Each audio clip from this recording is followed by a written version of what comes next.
nuevamente saludando a la comunidad y a mis seguidores, presentándoles en esta ocasión al señor Roberto Antonio Gómez Moreno. Señor Roberto Antonio, para mí es un placer saludarlo y tenerlo en este espacio. Quiero hacerle una serie de preguntas y me gustaría saber si usted está dispuesto a contestarlas. Pues son unas preguntas muy sencillas y creo que todo Puerto Parra en algún momento ha tenido conocimiento, pero también hay unas cosas que no conocen.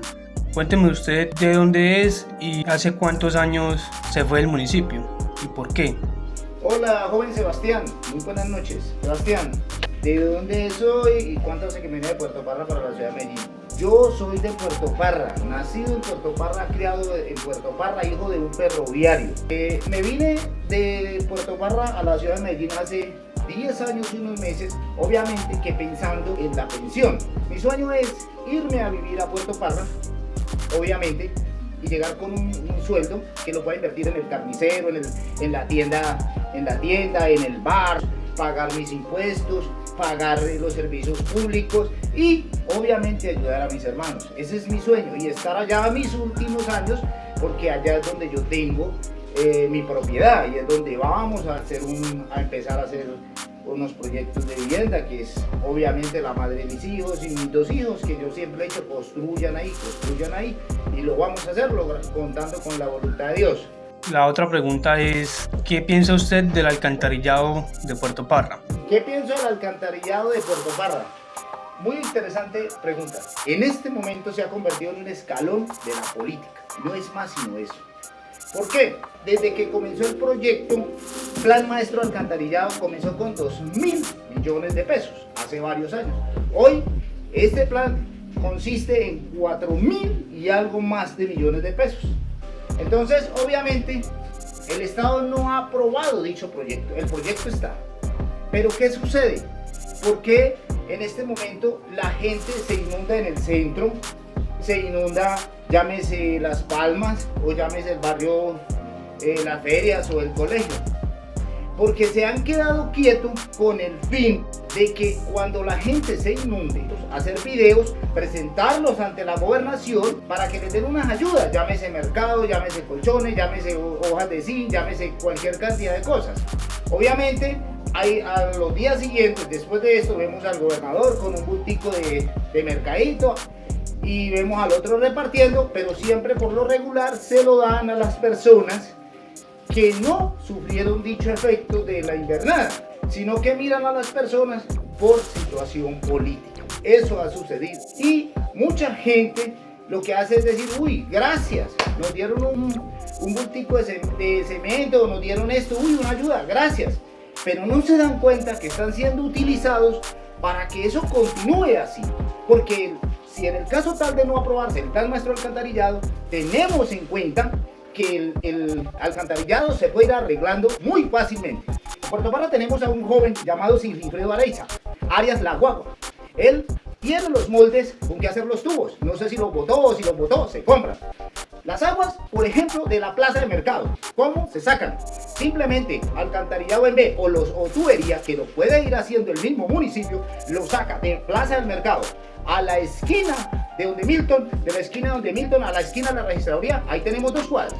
Y de la esquina de la registraduría a la esquina, acá, donde era Don Luis Trejos, o pasando la calle, que ahí era la casa de Rogelio Santa María, hay 3 cuadras y un pedazo, y ahí está el caño de aguas lluvias, que pasa precisamente por abajo detrás del mono y Delva.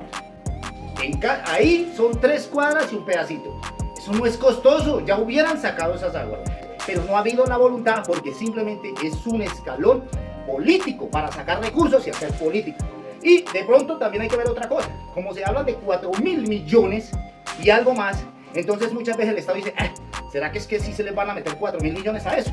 Pero ellos no hacen esto porque tienen de bandera y en su mente es poder que se pueda, digamos, aprobar dichos recursos y pegarse entre esos recursos.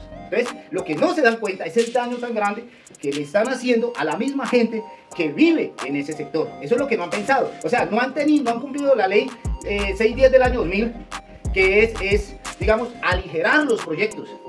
digamos, ser rápido, pero no lo han logrado, no lo han hecho. ¿Por qué? Porque no les conviene y lo convirtieron en eso. Cuando vemos esos daños, allá vemos sacando pecho al gobernador y al otro y hasta enojándose con algunas personas. Entonces, no ha habido interés, no ha habido interés. ¿Qué opina usted del actual alcalde del municipio de Puerto Parra? Yo conocí a Abelardo Pérez en el año 1998, cuando renuncié al Grupo Santo Domingo Vice Limitada. Obviamente yo trabajé en Medellín y me fui para allá. Tengo entendido que empezó a hacer carrera política en el año de 1997, cuando ganaron que fue precisamente el señor Juan Mejía, el candidato con Gerardo Ferreira. Fue concejal pues, con esos 3 años con Gerardo Ferreira, luego con Hugo Zabaleta y luego se lanzó en el 2003 a la alcaldía. Oye, o sea, él lleva un periodo más o menos así contaditos de 26 años de carrera política.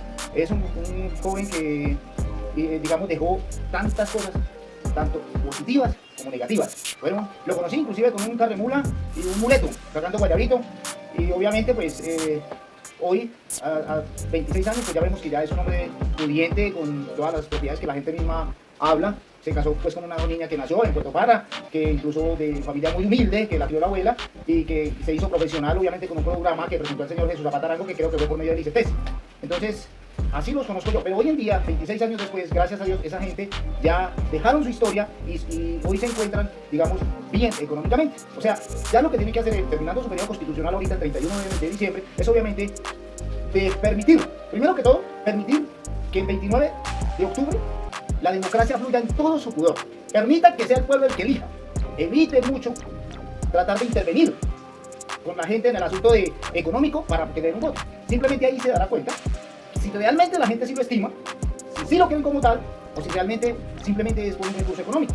Entonces, yo le digo, lo que diría es, permita que la democracia fluya en todo su pudor, permita que den unas elecciones transparentes, cristalinas, y váyase tranquilo, ya cumplió con su deber, ya quedó bien, y permita que unas nuevas generaciones que llegan, que son igualmente herederos del municipio, y para que lo administráramos en el caso del alcalde y lo coadministráramos en el caso de los concejales. Hoy vemos que hay hijos de Puerto Parra, nacidos y criados, que son herederos, y vamos a mencionarlo así. Ahí está Ronald, está Emanuel, David Cortés, son hijos de Puerto Parra, nacidos y criados, reales herederos. Entonces yo le digo, permita que sea el pueblo el que elija, y que ellos, el que gane, las nuevas generaciones, que lo administren, mal o bien, pero que lo hagan. Hay que intentar, no sabemos cómo vayan a salir, pues nadie es adivino.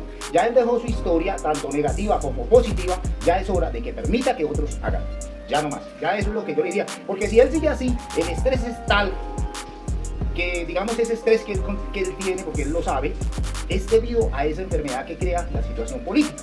¿Y cuál es?